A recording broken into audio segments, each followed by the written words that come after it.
And grade 7 and 8, here we go for our lino block cutting. For those of you who are following us along at home, this is going to be a video demonstration of what we're doing in class, but you probably don't have the materials to follow with us, so I'm going to give you a few different options. You can see our technique and see what we're doing and see what you can do at home. The first thing that you will need is you're going to need something to carve. We're using lino blocks, of course, that we've cut into triangles, and but you may want to use something rubbery, something that you can carve into, maybe a piece of wood, or a potato is actually really fun and easy to carve. And then you're going to need something to carve, so that could be I think we had some ideas of nail tools, and see what you have around the house. Ask your parents. If you do decide to use a knife to carve, please ask your parents, because that could get kind of dangerous. And then of course you're going to need your radial symmetrical picture, because we're going to take one of the triangles from that picture, and that's what we're carving. We're not going to use all of the picture, but we just want to use one triangle and focus on that. And we are doing two different triangles because we're trying two different carving techniques. I'm going to leave that up to you. You may just need one triangle, and then you'll see how we print it later on down the road, but it will all make sense. Trust me. For right now, what you need to do is focus on making a triangle shape that you can carve something into. So I'm going to leave that as a challenge for you. The rest of the video is made from our class with the students' help, and so you'll get to see maybe some familiar hands. I don't think there's any faces in the video actually, and you might hear some voices that you know. And if you have any questions, let me know afterwards. Just send me an email or post on Teams. The first thing that we did was we drew our radial symmetrical drawing. Yeah, we want to see that. And then last class we took triangles of lino block, right? And we drew this design, one of the triangles of this design, onto here. And then we did it in pencil. The reason why I'm not turning it around yet, because then when you were done pencil, you did it in Sharpie.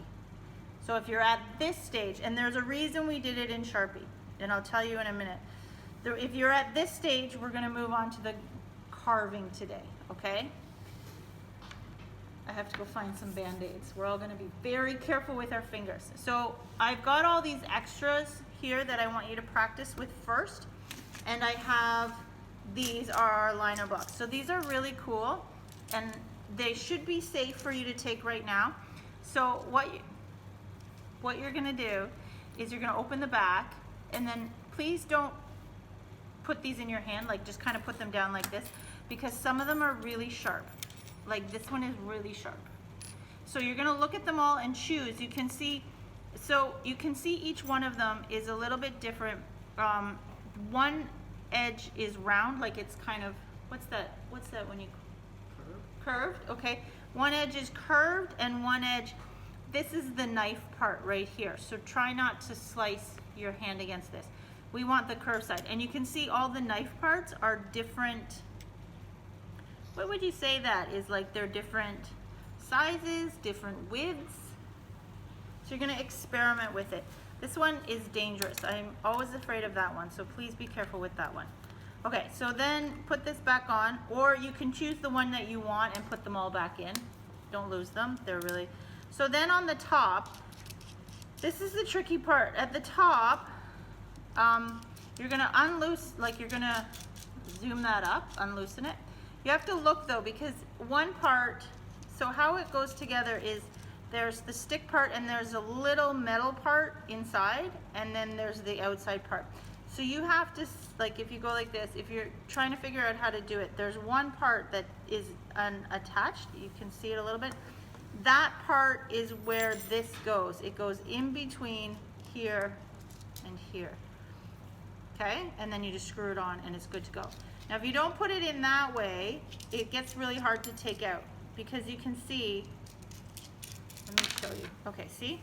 So there's this part, there's this part that the circle is attached, and there's this part that this, like, it's just a little outside of the circle.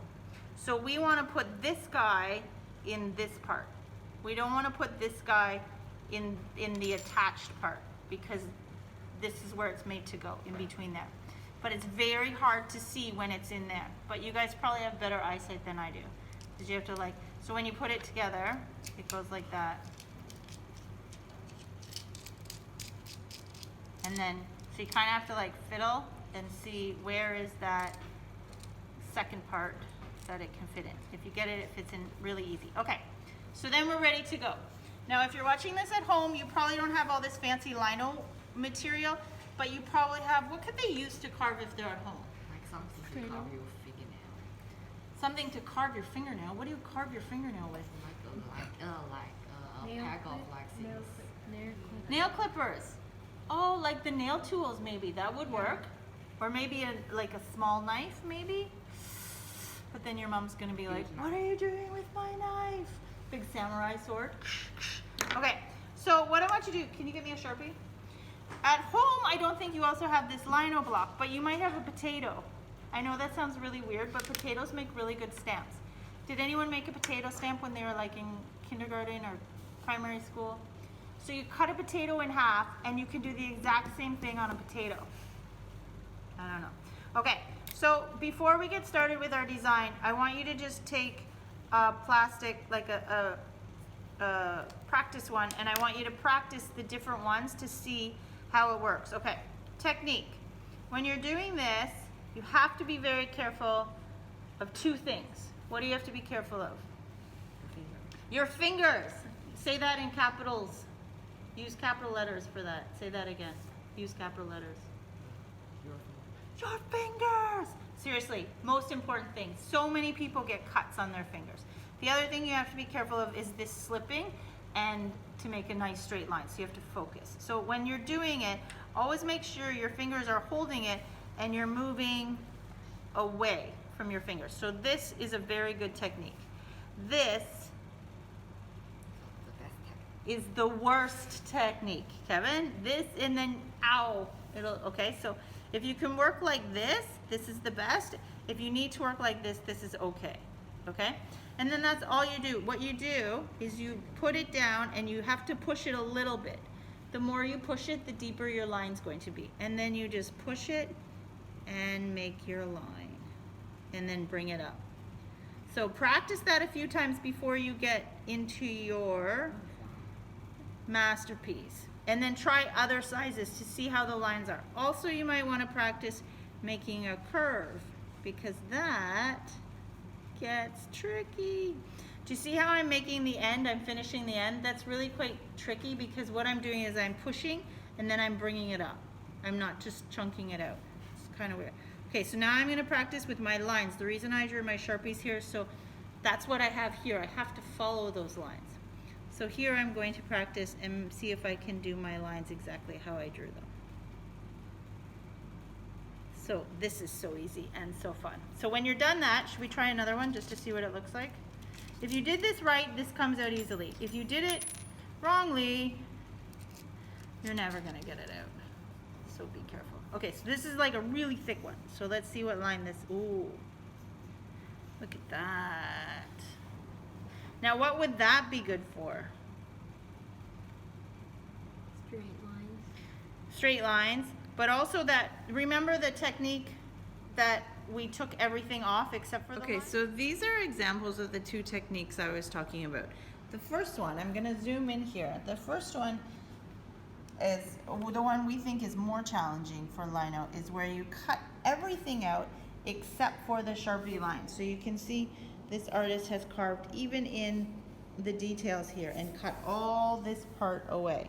So that's one technique. The other technique we can see on the hair here, which is the artist has just cut the lines and left everything else. So it's going to create two different techniques when we do our printmaking. So that's what we are using for an example. Even though we are not using faces, we are using our triangles. So you can see that I started here with my two triangles. on this one, you can see where the Sharpie lines are, and this one I've just started carving out where my Sharpie line is. That's it.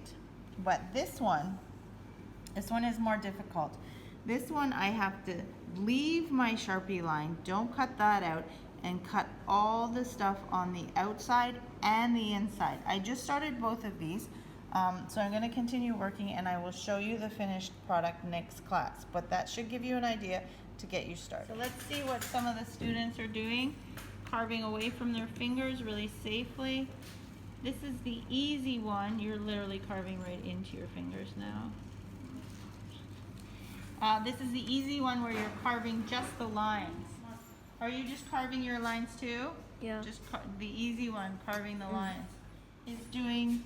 You're carving everything out and leaving the lines? Yeah, Are you watching your hands as you do that so you don't slice your fingers off? yeah, Are you sure? yeah. Okay. So are you using the big one? No, small one.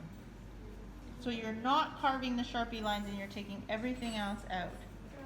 That is the more difficult technique. The easier technique is to just take out the Sharpie lines. And then when we print it, we're gonna try both of them and see which one we like better.